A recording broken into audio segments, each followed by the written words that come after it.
Dear students, আজকে আমরা যে টপিকটা নিয়ে আলোচনা করব সেটা হচ্ছে স্টিম ডিস্টিলেশন। তাহলে প্রথমে আমরা দেখে নিই যে স্টিম ডিস্টিলেশন কখন করব, কেন করব।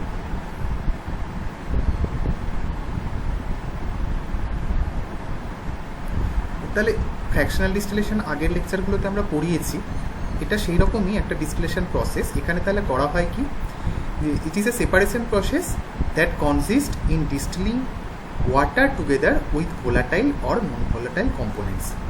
মানে ধরো কোনো আমি একটা অর্গ্যানিক বা ইনঅর্গ্যানিক যা কম্পাউন্ডটি আমরা বানাই সেটা ধরো খুব ভোলাটাইল রয়েছে, তাদের বয়লিং পয়েন্ট প্রচণ্ড হাই।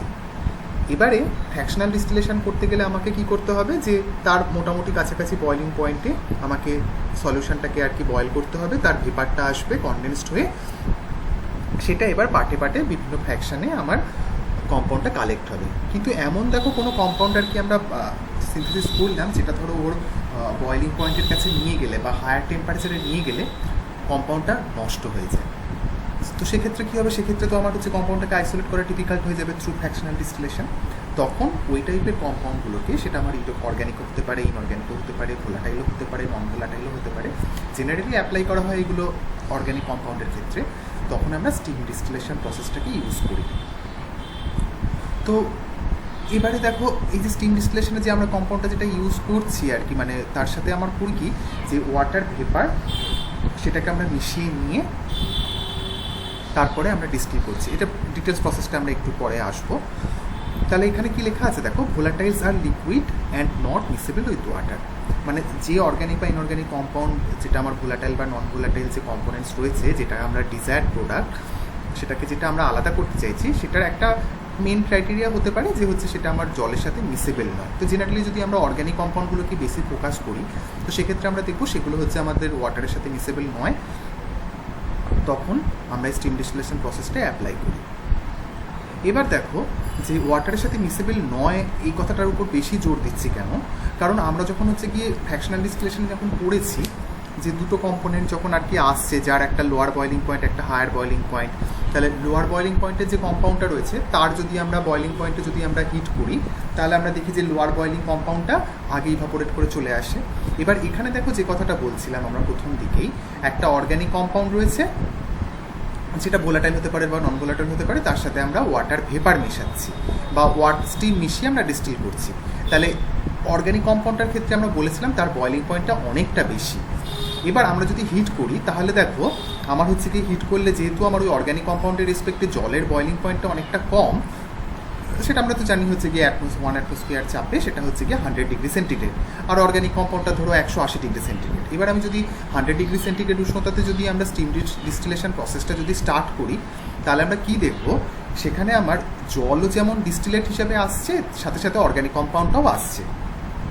এবার তাহলে আমার প্রশ্ন যেটা, যে তাহলে আমার হচ্ছে কি আমি আলাদা করলাম কি করে আর কি, তাই না? এখানে যেটা আর কি হচ্ছে, যে আমার যেহেতু ওই কারণেই আমার বারবার এই কথাটা আমরা ফোকাস করছি যে it is not mixable with the water. মানে অর্গ্যানিক যে কম্পাউন্ড বা ভোলাটাইল যে লিকুইড বা সলিড যেটা আমরা করছি অর্গ্যানিক কম্পাউন্ডটাকে, সেটা যেন মিক্সেবল না হয়। তাহলে মিক্সেবল যদি না হয়, তাহলে যেটা আমরা ডিস্টিলেট যে কালেক্টার যেটা আসলো আর কি, যে ডিস্টিলড হয়ে, তাহলে সেখানে আমার অর্গ্যানিক কম্পাউন্ডটার ওই জল হচ্ছে সলিউবল হবে না, তখন তারা সেটাকে আমরা ডিকান্টেশন অর থ্রু সেপারেটিং ফানেল আমরা এক্সট্র্যাক্ট করে আলাদা করে নিতে পারি। তো এখানে দেখো দুটো কথা বলা আছে, ডিকান্টেশন আর সেপারেটিং ফানেলের মাধ্যমে এক্সট্রাকশন। তাহলে ডিকান্টেশন কি? ডিকান্টেশন মানে একটা ধরো বিকারের মধ্যে আমার দুটো ইমিসেবল লিকুইড আর কি পাশাপাশি রয়েছে, মানে উপর নিচে রয়েছে, আমি এবার ডিক্যান্ট করে নিলাম, মানে কাঁধ করে ঢেলে নিলাম। কাত করে ঢেলে নিয়েও আমি হচ্ছে গিয়ে দুটো লেয়ারকে আমি আলাদা করতে পারি। ধরো সাপোজ একটা কথা বলছি যে আমার উপরে ধরো এই ছবিটা দিয়ে বোঝাই, এটা সেপারেটিং ফানেলের ছবি, এটা সম্পর্কে আমরা ডিসকাস করবো। তার আগে আমরা ডিকান্টেশন প্রসেসটা বলে দিই। ধরো এটা সাপোজ একটা বিকার রয়েছে, বিকারের উপরে এই একটা লাল কালার দিয়ে ইন্ডিকেট করা আছে, দেখো এটা একটা টাইপ অফ লিকুইড আর তলারটা ডিফারেন্ট টাইপ অফ লিকুইড। এবার আমি যদি কাত করে সন্তর্পণে একটু ঢেলে নিই, তাহলে উপরেরটা একটা পাত্রে ঢেলে নিলাম, নিচেরটা আমার মাদার পাত্রে বা যে পাত্র থেকে আমি ঢালছিলাম সেই প্রথম পাত্রটাতে রয়ে গেল। এইভাবে আমরা থ্রু ডিকান্টেশন আলাদা করে নিতে পারি। আর দ্বিতীয় হচ্ছে গিয়ে সেপারেটিং ফানেল। সেপারেটিং ফানেল হচ্ছে গিয়ে তার ছবিটা দেখো এইরকম, যেটা আঁকা আছে, এরকম একটা মিডিলটা একটু মোটা মতো হয়, তারপর এখানে একটা স্টপ কক লাগানো থাকে, এবার এর মধ্যে যদি আমরা হচ্ছে কি দুটো ডিফারেন্ট ইনমিসিবল লিকুইড যদি আমরা মেশাই তাহলে দেখবো দুটো আলাদা লেয়ার তৈরি করেছে। এবার যে লেয়ারের হচ্ছে কি আমার ডেন্সিটি বেশি সেই লেয়ারটা নিচের দিকে থাকবে। আমি ধরো ক্লোরোফর্ম এবং জল নিচ্ছি, তাহলে ক্লোরোফর্মটা নিচে থাকবে। যদি আমি ইথার আর জল নিই, ইথারের ডেন্সিটি কম, তাই ইথারটা উপরে থাকবে, জলটা নিচে থাকবে। এরকম ডেন্সিটির উপর ডিপেন্ড করে আমার কখনো অর্গ্যানিক লেয়ারটা উপরে, কখনো হচ্ছে গিয়ে ওই ওয়াটার লেয়ারটা উপরে, এরকমভাবে থাকতে পারে। এবার আমি স্টপ কাপটা যদি খুলি তাহলে দেখবো কি যে এই লিকুইডটা আস্তে আস্তে এই তলা দিয়ে আর কি ড্রপ বাই ড্রপ পড়ছে। তাহলে কালেক্ট করবো, যেই আমরা দেখবো এই এজ মার্কটা অর্থাৎ দুটো লিকুইডের যে আমার জাংশন পয়েন্ট সেটা চলে এসছে, আমি স্টপ কাপটা বন্ধ করে দিলাম। তখন বাকি যে লিকুইডটা রয়েছে উপরের অংশটা সেটাকে একটা অন্য পাত্রে আমরা কালেক্ট করে নিলাম। এইভাবে through decantation or through separating funnel আমরা স্টিম ডিস্টিলেশনের মাধ্যমে যে দুটো ইমমিসিবল লিকুইড ওয়াটারের সাথে আর একটা যেটা অর্গ্যানিক কম্পাউন্ড যেটা আসছে সেটাকে আমরা এইভাবে সেপারেট করে নিতে পারি।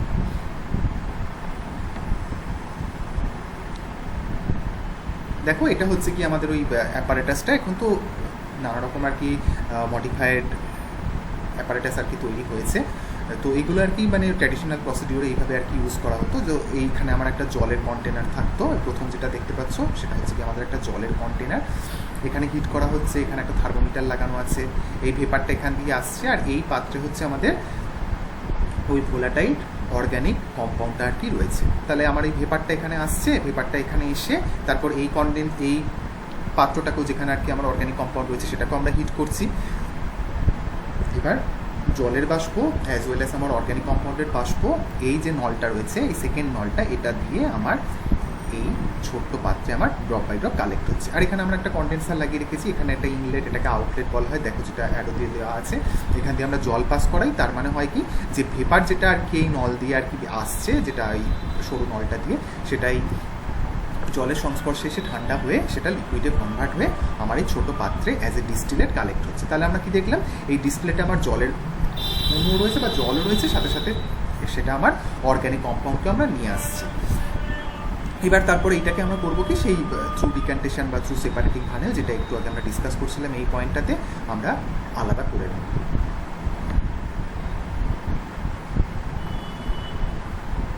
তাহলে যে প্রসেসগুলো আমরা স্টেপ বাই স্টেপ আর কি স্টিম ডিস্টিলেশনের ক্ষেত্রে ইউজ করবো সেটাই এখানে বলা। দেখো, water is mixed with starting material in the boiling container, যেটা ছবি দেখে আমরা বললাম যে বয়লিং কন্টেনার এইটা, এর সাথে আমার ধরো এই ওয়াটার ভেপারও আসতে পারে, বা আমি ইটসেলফের মধ্যেই আমরা জল মিশিয়ে সেটাকে আমরা উত্তপ্ত করতে পারি।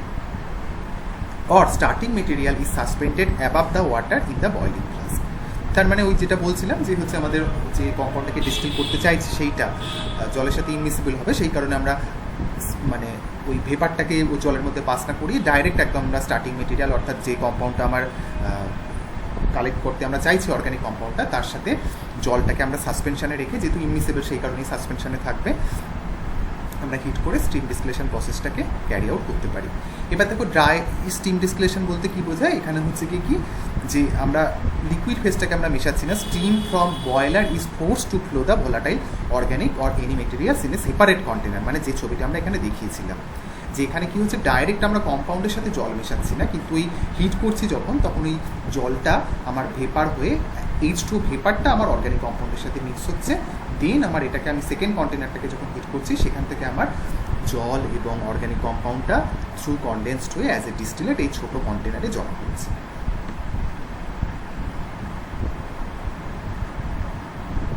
তাহলে পুরো প্রসেসটা বোঝা গেল। এবার আমরা এর কিছু ফিজিক্যাল প্রপার্টি বা ইন টার্মস অফ থার্মোডাইনামিক্স আমরা কীরকম কী প্রপার্টি দেখাচ্ছে সেগুলো একটু ডিসকাস করব। তাহলে এখানে দেখো, যেটা আমরা দেখলাম যে দুটো ইনমিসিবল লিকুইড আর কি, তারা হচ্ছে মিউচুয়ালি ইনসলেবল, তাদেরকে আমরা ডিস্টিল করছি, সেখানে একটা অর্গ্যানিক কম্পাউন্ড এবং একটা হচ্ছে জল, তারা পরস্পরের সাথে ইনমিসিবল এবং জলের সেই কম্পাউন্ডটা ইনসলেবল। তাহলে ওরা যখন পরস্পরের কাছে আনা হচ্ছে, যখন ওদের কাছে পরস্পরের কাছে আনা হচ্ছে, তখন তারা ডিফারেন্ট কম্পাউন্ড, মানে তারা পরস্পরের ইন্ডিপেন্ডেন্টলি একটা বিহেভ করে আর কি, মানে কারণ দুটো কম্পাউন্ডই আলাদা। এবার দেখো, আমরা যখন রাউলস ল বা রাউলস ল যখন আমরা পড়িয়েছি, তখন আমরা কি বলেছিলাম যে কখন একটা জল আর কি ফোটে বা কখন একটা লিকুইড ফোটে, ধরো আমার লিকুইড সারফেস থেকে কি হচ্ছে, হিট দিচ্ছি, ওখান থেকে আমার ভেপার তৈরি হচ্ছে, ভেপার তৈরি হয়ে সেই তরলের উপরে একটা বাষ্পচাপ প্রয়োগ করছে। এই বাষ্পচাপ যখন প্রয়োগ করছে, তখন কি হলো যে ওই বাষ্পচাপটা যখন আমার একটা প্রমাণ বায়ুমণ্ডলীয় বাষ্পচাপের সাথে অর্থাৎ 1 অ্যাটমসফিয়ারের সাথে যখন সমান হয়ে যাবে, তখন দেখবো আমরা কি যে লিকুইডটা বয়েল করতে শুরু হয়েছে। এবার বয়েল করতে শুরু হওয়া মানে তখন সেখান থেকে আমার ভেপার তৈরি হবে, ভেপারটা আমার অ্যাজ এ কালেক্টারে থ্রু কনডেন্সড হয়ে কালেক্ট হবে, যেটা আমরা ফ্র্যাকশনাল ডিস্টিলেশনের ক্ষেত্রে পড়েছিলাম। এবার এখানে দেখো ওই কন্টেনারের মধ্যে আমার জলও রয়েছে, সাথে সাথে আমার অর্গ্যানিক কম্পাউন্ডও রয়েছে। আমি যদি হিট করি তাহলে আমার জলও ইভাপোরেট করছে, সাথে সাথে অর্গ্যানিক কম্পাউন্ডও ইভাপোরেট করছে। এবার আমার ওই জলের বাষ্প এবং অর্গ্যানিক কম্পাউন্ডের বাষ্প দুটো সম্মিলিতভাবে আমার 1 অ্যাটমসফিয়ারে রিচ করছে। যখন আমার 1 অ্যাটমসফিয়ারে রিচ করছে তখন আমার কি হলো, জলটা বা আমার ওই মিক্সচার যেটা রয়েছে, ইনমিসিবল লিকুইড যে দুটো রয়েছে তাদের মিক্সচারটা ইভাপোরেট করা শুরু করলো। এবার দেখো আমি যদি ফ্র্যাকশনাল ডিস্টিলেশনের কথা ভাবতাম বা যদি অর্গ্যানিক কম্পাউন্ডের কথা ভাবতাম, সেই অর্গ্যানিক কম্পাউন্ডটাকে আমাকে বয়েল করতে গেলে কী করতে হতো, তার বয়েলিং পয়েন্টে আমাকে হিট করতে হতো, তবে গিয়ে তার বাষ্প সেখান থেকে লিকুইড কম্পাউন্ড থেকে বাষ্প পরিণত হতো। সেই বাষ্পটা আমার ওই কন্টেনারের উপরই তলে আর কি যে মানে যে সারফেস রয়েছে সেখানে যে জল রয়েছে তাকে উপর চাপ দিত, as a consequence of that সেটা আমার বয়েলিং হতো। তার জন্য আমার অনেকটা বেশি টেম্পারেচার দরকার। কিন্তু এক্ষেত্রে দেখো আমার অর্গ্যানিক কম্পাউন্ডের বয়েলিং পয়েন্ট সে 180 ডিগ্রি, জলের বয়েলিং পয়েন্ট 100 ডিগ্রি। তাই 100 ডিগ্রির কাছাকাছি বা 100 থেকে একটু যদি বেশিতে যদি হিট করি তাহলে আমার জল এবং অর্গ্যানিক কম্পাউন্ড দুটো সম্মিলিত বাষ্প তৈরি হবে এবং তারা ওই ইমিসিবল লিকুইডের যে পৃষ্ঠতল সেখানে হচ্ছে আমার চাপ প্রয়োগ করবে, সেটা 1 অ্যাটমসফিয়ারে রিচ করে যাবে। মানে আমি যেটা বলতে চাইছি যে টোটাল অর্গ্যানিক কম্পাউন্ডটাকে ইভাপোরেট করে 1 অ্যাটমসফিয়ার যে প্রেশার দিতে হবে সেটার দরকার পড়লো না। তার সাথে জল মেশানো আছে, জলটাও আর কি ইভাপোরেট করে ওই বাষ্পচাপ প্রয়োগ করে ওই আমার প্রমাণ বায়ুমণ্ডলীয় চাপ 1 অ্যাটমসফিয়ারের কাছাকাছি নিয়ে আসতে সাহায্য করলো এবং সম্মিলিতভাবে তারা ইভাপোরেট করা শুরু করলো। অর্থাৎ আমাকে অর্গ্যানিক কম্পাউন্ডের বয়েলিং পয়েন্টে আমাকে হিট না করেও আমি কম টেম্পারেচারে আমি দুটো ইমিসিবল লিকুইডের সলিউশনকে আমরা ইভাপোরেট করতে সক্ষম হচ্ছি। এবার দেখো যেটা বলা এখানে, টোটাল প্রেশার, টোটাল বাষ্পচাপ যদি পি হয় তাহলে একটু আগে যে গল্পটা বললাম যে দুটো সম্মিলিত প্রভাবে আমার হচ্ছে গিয়ে ওই total vapour pressure capital P যেটা হচ্ছে, আর সেখানে ইন্ডিভিজুয়াল কম্পোনেন্টের ভেপার প্রেশার কি P1 + P2। আমার যদি কেবলমাত্র অর্গ্যানিক কম্পাউন্ডটা থাকতো, কথাটা বারবার বলছি যাতে তোমাদের কনসেপ্টটা ক্লিয়ার হয়, যদি অর্গ্যানিক কম্পাউন্ডটা থাকতো তাহলে P2টাকে আমার P এর সাথে সমান হতো, P2 সে হচ্ছে গিয়ে আমার অর্গ্যানিক কম্পাউন্ডের হচ্ছে গিয়ে বাষ্পচাপ। কিন্তু এখানে দেখো যেহেতু জল রয়েছে, জলের 100 ডিগ্রি সেন্টিগ্রেড রয়েছে, সেটা আমার কম টেম্পারেচারেই আমার হচ্ছে গিয়ে ওই জলের উপর বাষ্পচাপ প্রমাণ বায়ুমণ্ডলীয় চাপের সমান প্রয়োগ করতে সাহায্য করছে। তাই দ্রুত মানে আমার খুব টেম্পারেচার হাইতে না নিয়ে গেলেও কম টেম্পারেচারেই কম্পাউন্ডটা ইমিসিবল লিকুইডটা বাষ্পে পরিণত হওয়া স্টার্ট হয়েছে। তাহলে এবার দেখো এটাই যে টোটাল প্রেশার ক্যাপিটাল পি লিখেছি এবং P1 P2 হচ্ছে গিয়ে partial vapour pressure of individual দুটো কম্পোনেন্ট রয়েছে তাদের আলাদাভাবে। এবং আমরা এটাও জানি ডাল্টনের অংশচাপ সূত্র থেকে P1 = মোল ফ্র্যাকশন ইন্টু টোটাল প্রেশার। তাহলে মোল ফ্র্যাকশনটাকে আমরা N1 / N1 + N2, similarly P2 = N2 / N1 + N2 into total প্রেশারটাকে আমরা সমীকরণ দেখিয়েছি। এবার যদি আমরা P1/P2 করি তাহলে সেখান থেকে আমরা দেখতে পেয়ে যাবো N1/N2 আসছে। তাহলে এর সিগনিফিকেন্সটা কি, তাহলে সেটা এখানে লেখা আছে দেখো যে when N1 and N2 gram moles of two components in the vapor phase in any given volume at given temperature, the vapor pressure of two components are fixed। মানে আমরা যদি টেম্পারেচার একটা পার্টিকুলার যদি ফিক্সড রাখি এবং তখন তাহলে কী হবে যে দুটো কম্পোনেন্ট যেটা থাকছে তাদের ভেপার প্রেশার P1/P2 এটা হচ্ছে কি আমাদের N1/N2-র সাথে সমান হবে, অর্থাৎ এটা ফিক্সড একটা পরিমাণ থাকবে। মানে একটা গিভেন ভলিউমে একটা গিভেন টেম্পারেচারে P1/P2 is always equals to N1/N2। তার মানে P1/P2 যদি আমার ফিক্সড হয়ে যায় তাহলে আমরা দেখতে পাবো N1/N2টাও একটা ফিক্সড হয়ে যাচ্ছে, সিম্পল জিনিস। তারপরে এবার P1/P2 এই N1/N2 এনটা তো হচ্ছে কি আমাদের নাম্বার অফ মোলস, সেটাকে আমরা যদি in terms of weight by molecular weight যদি আমরা প্রকাশ করি তাহলে আমরা কি দেখছি W1/M1 / W2/M2, যেখানে M1 এবং M2 হচ্ছে গিয়ে molecular weight of two individual components. তাহলে আমরা দেখো কি দেখতে পাচ্ছি এখান থেকে W1/W2 = P1M1 / P2M2। অর্থাৎ ডিস্টিল করে যে আমরা ফ্র্যাকশনটা যেটা পাচ্ছি, যেখানে আমার জলও রয়েছে সাথে সাথে আমার অর্গ্যানিক ডিজায়ার্ড কম্পাউন্ডটাও রয়েছে, তাদের রেশিওটা কি হচ্ছে, ভরের রেশিও W1/W2 = P1M1 / P2M2। তার মানে এখানে কি লেখা আছে একবার দেখে নেওয়া যাক, the weight of two components in the distillate depend on the molecular weights and the vapor pressure of the two pure components. তার মানে যে পরিমাণ আমরা ডিস্টিল করে যেটা আমরা পাচ্ছি অ্যাজ এ ওয়েট ওই ডিস্টিল হওয়ার পরে আলটিমেটলি সেটা কার উপর ডিপেন্ড করছে, P1 P2 এবং M1 M2. P1 P2 মানে কি vapour pressure of the individual components এবং molecular weight of the individual components. তার মধ্যে একটা আমার জল। We shall presently see that this relation is taken advantage of in steam distillation. As the temperature is raised, the vapor pressure of each liquid will increase. এটা আমরা প্রথমেই বলেছি, যখন আমরা দেখতে পাবো যে টেম্পারেচার যখন আমরা বাড়াচ্ছি বেশি পরিমাণে আমার ভেপার তৈরি হচ্ছে এবং সেই ভেপারটা আমার তরলের উপরিতলে চাপ প্রয়োগ করছে, তার মানে আমার ভেপার প্রেশারটা ইনক্রিজ করছে।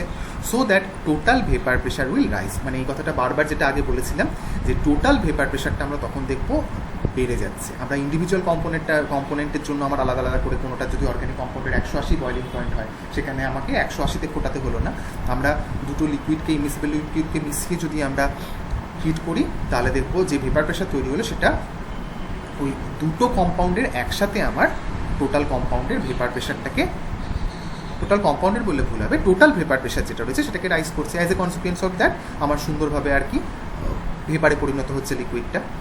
When this total pressure is equal to the external pressure, the mixture will boil and distillation goes on with a constant composition of the distillate. Constant composition কেন বলছি, এই যে দেখো W1/W2 P1 M1 into P2 M2 মানে individual আংশিক চাপ বা partial pressure এবং মলিকুলার ওয়েটের উপর ডিপেন্ড করে আমার W1/W2 রেশিওটা সবসময় ফিক্স থাকবে।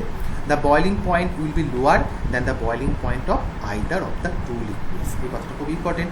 তাহলে এইটাই আমি বারবার আগে ডিসকাস করছি, তাহলে যেটা ডিসকাস করলাম সেটা এখানে ইংলিশ সুন্দরভাবে এখানে লেখা আছে। এবার চলে আসা যাক, আমরা একটা অঙ্ক করি, অঙ্কটা করলে আর একটু কনসেপ্টটা ক্লিয়ার হয়ে যাবে। ধরো এখানে দেখো আমাদের জল এবং আয়োডোবেনজিন রয়েছে। জলের আমার ধরো হচ্ছে গিয়ে partial pressure 712 millimetre of mercury, আয়োডোবেনজিনের হচ্ছে গিয়ে 48 মিলিমিটার অফ মার্কারি। তাহলে টোটাল ভেপার প্রেশার যেটা হচ্ছে আমার কী হচ্ছে 712 + 48 = 760 মিলিমিটার অফ এনজি।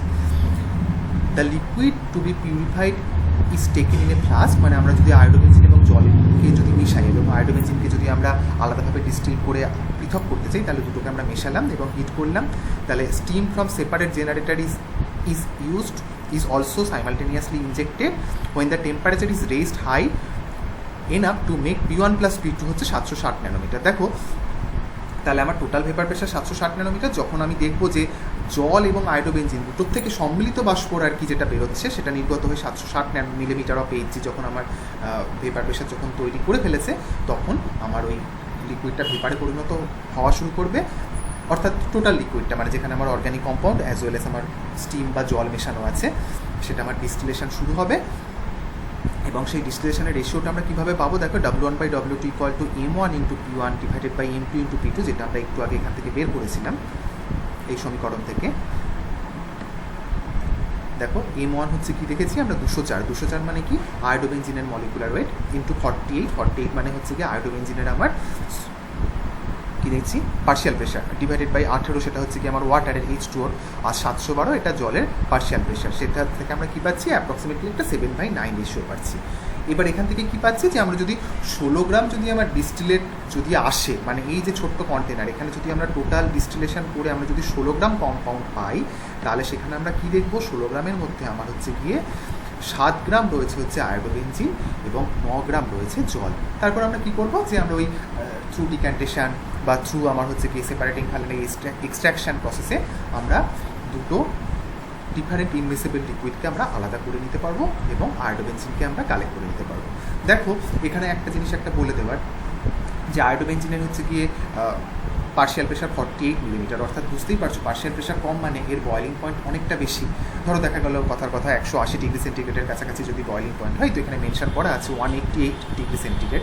তাহলে কী হবে 188 ডিগ্রির কাছে নিয়ে যেতে গেলে আমাকে প্রচুর হিট দিতে হবে, সেটাও সম্ভব না। আবার ওই হিটে আয়োডোবেনজিন কম্পাউন্ডটা হয়তো ডিকম্পোজ করে গেল বা নষ্ট হয়ে গেল। কিন্তু আমরা যদি স্টিম ডিস্টিলেশন প্রসেসটা যদি ইউজ করি, দুটোর কম্বাইন্ড ভেপার প্রেশারকে যদি আমরা ইউটিলাইজ করে ডিস্টিল করি তাহলে দেখব 98 ডিগ্রি সেন্টিগ্রেড তাপমাত্রাতেই আমরা অ্যাজ এ ডিস্টিলেট আয়োডোবেনজিন এবং ওয়াটারকে পেয়ে যাচ্ছি। যেখানে আমার 16 গ্রাম ডিস্টিল হলে সেখানে আমার আয়োডোবেনজিন 7 গ্রাম, জল 9 গ্রাম, তারপর সেটাকে আমরা থ্রু সেপারেটিং ফানেল বা থ্রু ডিস্টিলেশন বা ডিক্যান্টেশন আমরা আলাদা করে নিতে পারবো। আশা করি বোঝা গেছে। Thank you.